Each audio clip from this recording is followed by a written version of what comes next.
किशोरी बालिकाओं को दिए जा रहे प्रशिक्षण में उनकी सक्रिय भागीदारी की आवश्यकता होती है।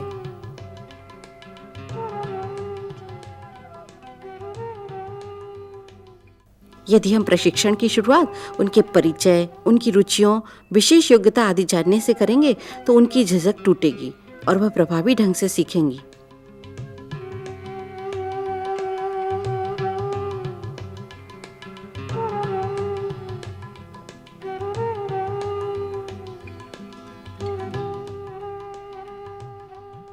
प्रशिक्षण में शामिल होने वाली सभी किशोरियों का वजन एवं ऊंचाई नापें और उन्हें इसके बारे में समझाएं।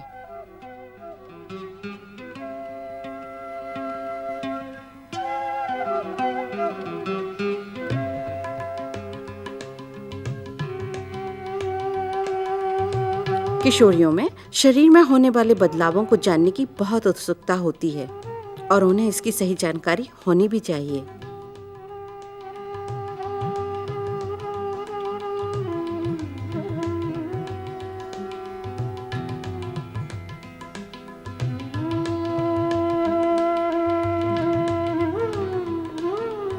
किशोरावस्था में होने वाले शारीरिक बदलावों की कितनी जानकारी किशोरियों को है, इसे जानने के लिए प्रश्न पत्र भरवाएं या फिर उनसे चर्चा कर जानें। फिर उन्हें इस बारे में और जानकारी दें।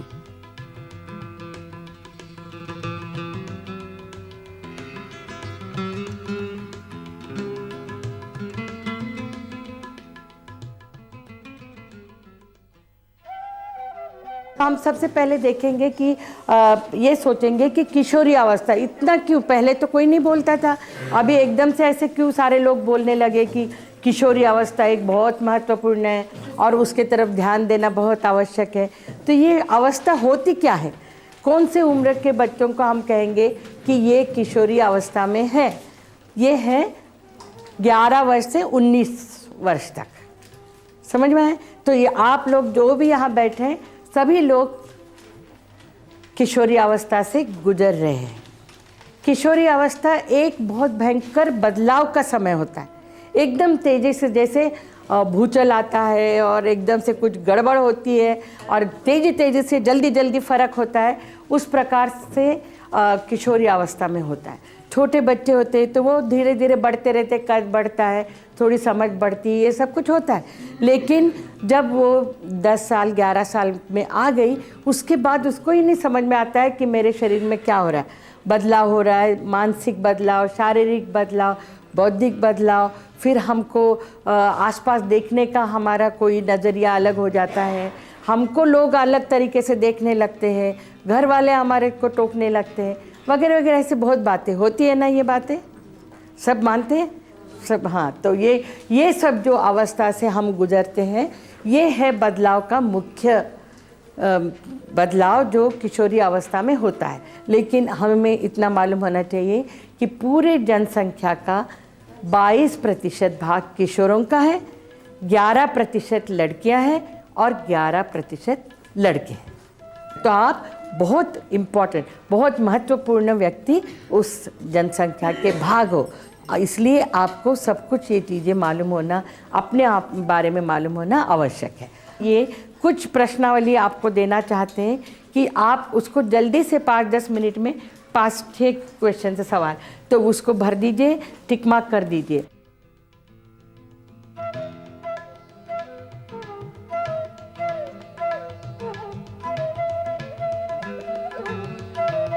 पहला प्रश्न है, मासिक धर्म के समय पेट एवं कमर में होने वाला दर्द सामान्य होता है? उत्तर आपको देना है हाँ या नहीं।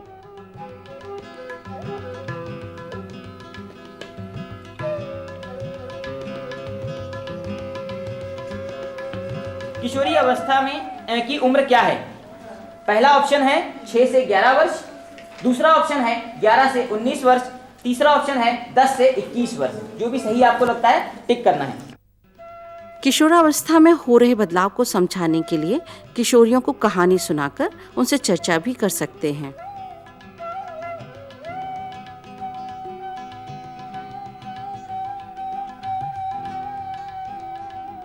एक कहानी है नीरू की। नीरू एक पात्र का नाम है, एक बच्ची का नाम है जो एक घर में रहती थी। उस नीरू की उम्र है अब 14 साल। वो पहले थी 9 साल 10 साल की रही होगी, अब 14 साल की है।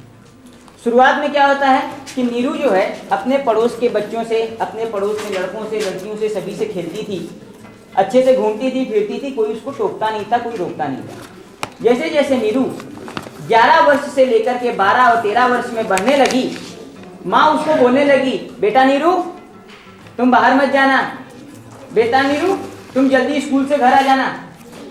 नीरू अपने पड़ोस में रहने वाले किसी एक लड़के मित्र जिसका नाम श्यामू था उसके साथ में खेलती। माँ ने देख लिया। देखने के बाद में माँ ने बोला, बेटा नीरू तुम श्यामू के साथ नहीं खेला करो। घर पर नीरू का भाई है, घर पर नीरू का भाई है मोहन। मोहन के साथ में अक्सर नीरू का झगड़ा होता, भाई भाई बहन में झगड़ा हो गई। उस परिस्थिति में भी डांट नीरू को पड़ती और मोहन को डांट।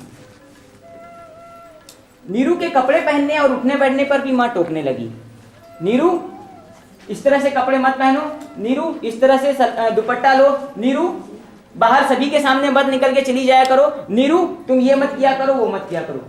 नीरू क्या हो गई, परेशान होने लगी। नीरू को माँ की टोक अच्छी नहीं लगती, लेकिन माँ हर बार उसे सावधान करती, हर बार उसे टोकती कि बेटा नीरू तुम्हें अब पूरे कपड़े पहनने चाहिए, बेटा नीरू तुम्हें अब लड़कों के साथ में नहीं खेलना है, बेटा नीरू तुम्हें अब बाहर ज्यादा देर तक नहीं घूमना है सहेलियों के साथ, बेटा नीरू तुम्हें अब घर पर ही रहना है और घर के काम सीखना है। इससे नीरू बार बार परेशान हो जाती, सोचती, माँ से झगड़ा करती और रोती। कहानी आप सभी ने सुन ली, ठीक है। अब एक कुछ प्रश्न है यहाँ पे, वो प्रश्न हम आपसे पूछेंगे। आपको अपने स्थान पर बैठकर जो भी समझ में आता है वो बताना है, कोई आपको डांटेगा नहीं, कोई परेशान नहीं करेगा, ठीक है। प्रश्न है, शारीरिक बदलाव को सामान्य रखने के लिए हमें क्या क्या करना चाहिए? कौन से शारीरिक परिवर्तन? चेहरे में परिवर्तन होना, हाइट बढ़ना, बाल लंबे होना, अपने और आकर्षित होना। प्रशिक्षण के दौरान किशोरियों से चर्चा कर उनमें हो रहे बदलावों को एक एक कर जानें। बाहरी या साधारण बदलाव देखने के लिए मेरे पास पहले तो 11-12 साल की कोई लड़की है यहाँ, कोई है? आजा बेटा इधर। कितने साल की? 12 साल की है ना, आजा यहाँ आजा, शाबाश। 13 या 14 साल, 14 साल की, 14 साल के कौन है? आजा, वेरी गुड। हाँ, अभी मुझे कोई समझाने की आपको ज़रूरत नहीं होना चाहिए, क्योंकि इतना अच्छे से हमको शारीरिक बदलाव और साधारण बदलाव पता चल रहा है। हमारे पास बच्ची है 12 वर्ष से लेकर 18 वर्ष पूरे जिसके हुए वहाँ तक की बच्चियाँ हैं। फर्क है उम्र में, लेकिन ये कद छोटा है और इसका बड़ा है, जबकि ये उम्र में तो ऊंचा ही, लंबाई एक बात है जो पारिवारिक है, बाकी वजन हर एक के ऊपर रहता है, लेकिन लंबाई परिवार का जो इफ़ेक्ट या असर होता है, जैसे माँ बाप जितने लंबे हैं या ऐसा, उनका असर एकदम बच्चों के ऊपर आता है। और उसके लिए कोई दवाइयाँ नहीं है कि हम बहुत उनको लंबा कर दें एकदम से। हम एकदम ऐश्वर्या राय बनना चाहते और हम वो मुकरी नहीं बनना चाहते, एक है ना, एक और वैसा नहीं बनना चाहते, तो ये भी हो सकता है। लेकिन हम तो ये चाहते कि साधारण अपने माता पिता के जैसे हम परिवार के हो सकते लंबाई के बारे में, लेकिन वजन हर एक का धीरे धीरे बढ़ता जाता है। अगर हम ठोस इसके ऊपर विचार करें तो ये लड़कियां प्रति वर्ष 3 किलो कम से कम बढ़ती है इस उम्र में, 13 वर्ष से लेकर, और इनका वजन बढ़ते बढ़ते 3-3 किलो का फ़र्क होता है लगभग। इतना याद रख लीजिए, क्योंकि हर तालिका तो नहीं करें, हर बार आपके पास चार्ट हो तो आप देख सकते हैं, नहीं तो इतना अंदाज से। दूसरा, आपको फ़र्क पता चला हाइट में, केवल 1-2 बच्चे हैं, दूसरे इससे कम है थोड़ा सा, अपने और छोटे बहन से वो थोड़ा सा कम उम्र की है, कम कद है, उनका ऊंचाई कम है, तो वो होना चाहिए लगभग 5 से 6 सेंटीमीटर प्रति वर्ष। वो बढ़ती जाती है जब तक वो 14 साल की 15 साल की न हो, प्रति वर्ष लगभग 5 से 6 सेंटीमीटर। फिर हमने क्या और देखा इनमें चीज़ें, मुहासे के बारे में मैं आपको बता रही हूँ। देखो, एक छोटे बच्चे 12 साल 13 साल ये लड़कियाँ, और ये 17 साल 16 साल 18, ये इनमें थोड़े से ज़्यादा दिख रहे हैं आपको, मुंह पे दिख रहे हैं, सिर पे दिख रहे हैं थोड़े, और इस तरह से थोड़े थोड़े मुहासे दिख रहे हैं। ये एक आम बात है, साधारण बात है। ये भी बाढ़ की ही एक प्रक्रिया है। चमड़ी के नीचे बहुत सारी तेल की ग्रंथियाँ हैं, छोटे छोटे ग्रंथियाँ हैं, और उसमें से एक तेल जैसा पदार्थ निकलता जाता है। वो अपने चमड़ी को ऐसा गीला सा और थोड़ा चमकदार बनाता है, और ऐसे बच्चा बढ़ने लगता है वैसे वैसे ये तेल की ग्रंथियाँ बहुत ज़्यादा काम करने लगती है और ज़्यादा स्त्राव उसमें से आता है। अगर एक हाथ ग्रंथि का मुंह बंद हो गया तो वो वहीं जमा हो जाता है और फूल जाती है ना। ये जैसे फूल गई है, यहाँ पे थोड़ी सी मुंह पे 2-3 फूल गए हैं, तो ये अपने आप वहाँ पे फूल जाते हैं। ये बाद में थोड़े और कुछ उम्र के बाद ये सही हो जाएंगे बिल्कुल, लेकिन उस समय इसको हम लोग मुहासे कहते हैं। मुहासों के लिए क्या करना है, आपने बस साफ़ सफाई रखना है, स्वच्छ पानी और साबुन से धोना है, साफ़ कपड़े से पोंछना है। इस तरह किशोरियों को खड़ा कर उनमें हो रहे शारीरिक बदलाव को समझाएं।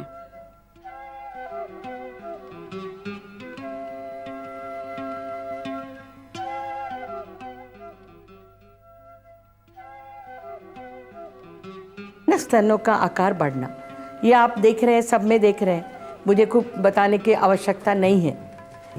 एकदम 11 वर्ष के बच्चे को देखेंगे तो थोड़ा सा उभार साइड में हम अगर करेंगे तो थोड़ा सा लगेगा कि उभार है, और उसके बाद तुरंत इतने तेज़ी से स्तनों का आकार बढ़ता जाता है, और वो फिर एक पूरी उसका डेवलपमेंट या उसका पूरी बाढ़ हो जाती है। और वो एक ख़ास किशोरियों की पहचान है कि जो महिला बनने जा रही है वो स्तनों का आकार बढ़ता जाएगा।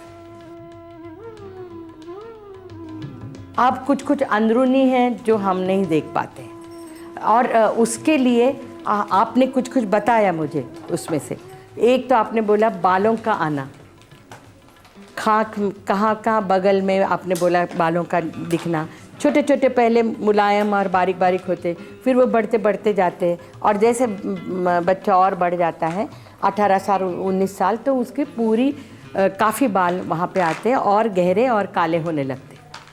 उसी तरीके से बाल और कहाँ आपने बताया, जांघ के ऊपर आपने बोला ना, जहाँ वो जांघों के अंदर और जहाँ जहाँ यहाँ जननेंद्रिय है और जहाँ पे किशोरियों के अंदरूनी भाग है उसके आसपास भी बाल आने लगते हैं। शरीर में बाहरी एवं अंदरूनी बदलाव को बॉडी मैपिंग या शारीरिक मानचित्र बनाकर समझाया जा सकता है। एक बालिका को जमीन पर लिटा दें।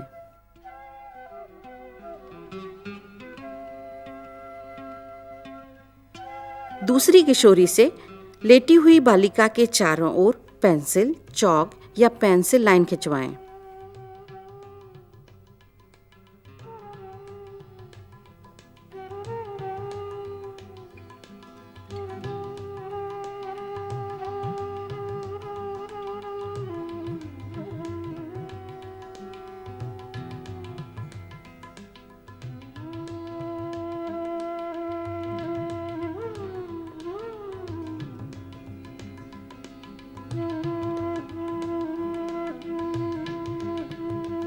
अब किशोरी बालिका को उठा दें। सभी लड़कियों से किशोरवय में होने वाले बदलाव को चित्र में अंकित करवाएं।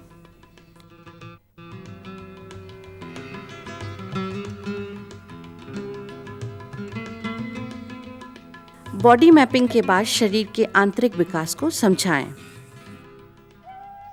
अब मैं बता रही हूँ कि ये तो बाहरी बदलाव के बाद अंदरूनी बदलाव क्या होता है। गर्भाशय यानी क्या, बच्चादानी, आपने ये तो सुना होगा। बच्चादानी, वो उसका उपयोग हो न हो वो बात अलग है बाद में, लेकिन उसको ये कहते हैं, बच्चादानी भी कहते हैं, गर्भाशय भी उसको कहते हैं भाषा में। और ये एक पहले रहता है, एक आम किशोरी में मुट्ठी के बराबर एक छोटा सा गोला जो नाभि के नीचे पेट के अंदर रहता है, यानी अपने पेट के अंदर, ये है गर्भाशय। और ये है छोटा छोटा, ये अंडकोश, यानी जिसमें महिला के अंडा बनता है। और ये वाला यहाँ पे कई हजारों लाखों छोटे छोटे रहते हैं अंडे, लेकिन वो एक माहवारी के दौरान, एक माहवारी चक्र में एक ही पकता है और एक फूटता है। एक ही बहुत बड़ा होता है, फिर ये यहाँ से फूटकर ये इसके नली के अंदर जाता है और यहाँ आ जाता है, गर्भाशय के अंदर तक आता है। लेकिन और उसके बाद क्या है, ये है उसका गर्भाशय का रास्ता, द्वार, ये अंदर, ये बाहर से नहीं पता चलता है। उससे ही लगा हुआ है योनि, और ये है योनि द्वार, यानी जो थोड़ा सा हमें बाहर 2 ओठ जैसे आकार रहते हैं उसके अंदर ये छिपा हुआ है। बाहर जो ओठ होते हैं 2 बड़े वाले, 2 छोटे ओठ अंदर होते हैं, तो इस टाइप का बस आकार हमें बाहर दिखता है। तो उसके अंदर ये योनि द्वार खुलता है और यहाँ से ये निकल के यहाँ जाता है। और यहाँ से अगर कभी ऐसा हो सकता है कि ये अंडा यहाँ आने तक उसका पुरुष जो शुक्राणु होते हैं उससे मिलाप नहीं होता है यहाँ पे, और इसलिए ये फूट जाता है और वहाँ पे जो परत जमी है यहाँ पे गर्भाशय के अंदर, वो गलकर खून जैसे बाहर आती है। ये सब खून टपक रहा है, देख लिया। तो ये है मासिक धर्म। माहवारी के प्रथम दिन से लेकर जब खून आना चालू होता है, तब से अगली माहवारी के प्रथम दिन तक जो समय है 1 महीने का, उसको कहते हैं मासिक चक्र, एक चक्र। अब शारीरिक मानचित्र पर या बॉडी मैपिंग से बने चित्र पर अंडाशय आदि बनवाएं।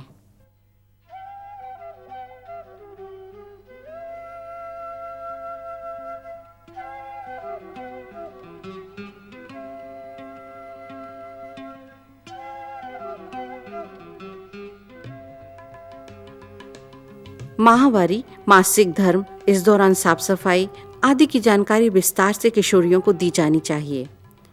इसके लिए सबसे पहले किशोरियों से प्रश्नावली भरवाएं या फिर मौखिक चर्चा कर उनकी झिझक तोड़ें।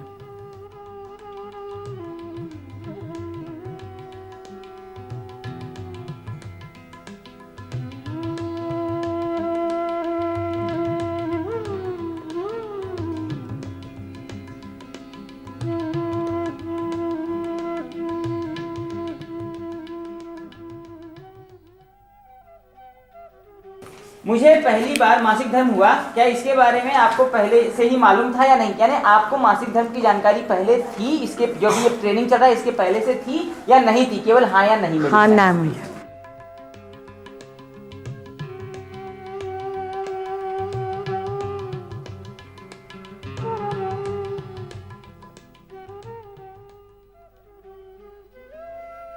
बालिकाएं घर पर ही सैनिटरी नैपकिन या पैड बना सकती हैं। इसके लिए 2 फीट सूती साफ कपड़ा लें, उसे मोड़ें,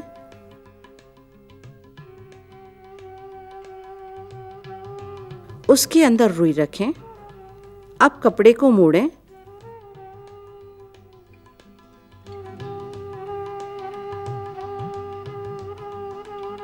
उसमें नाड़ा बांधें। ध्यान रखें उपयोग में आने वाली रुई साफ हो। बाजार में मिलने वाली रुई का एक पैकेट कई महीने काम आता है।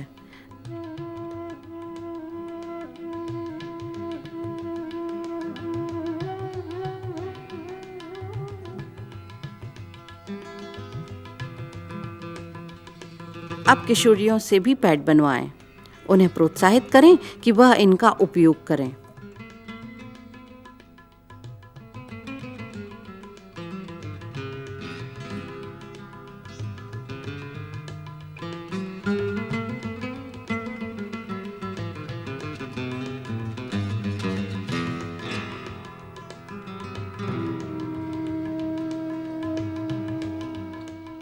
माहवारी से जुड़ी कई भ्रांतियां हो सकती हैं। किशोरियों से इस पर आधारित रोल प्ले तैयार कर प्रस्तुत कराएं। इससे उनकी झिझक दूर होगी और उन्हें जानकारी मिलेगी। कि ये मत करो, वो मत करो। हाँ तो नहीं जाना चाहिए, तो नहीं जाते हैं ना। आपको मालूम नहीं है और टीचरों ने क्या क्या बताया? क्या बताया? कि माहवारी के दौरान किचन में भी जाया जा सकता है। अच्छा। और खट्टा भी खाया जा सकता है। अच्छा। लेकिन आप तो मुझे खाने ही नहीं देती हैं। हाँ, खट्टा नहीं खाते ना बेटा। पाबंदियां लगाती हैं, ये मत करो, वो मत करो।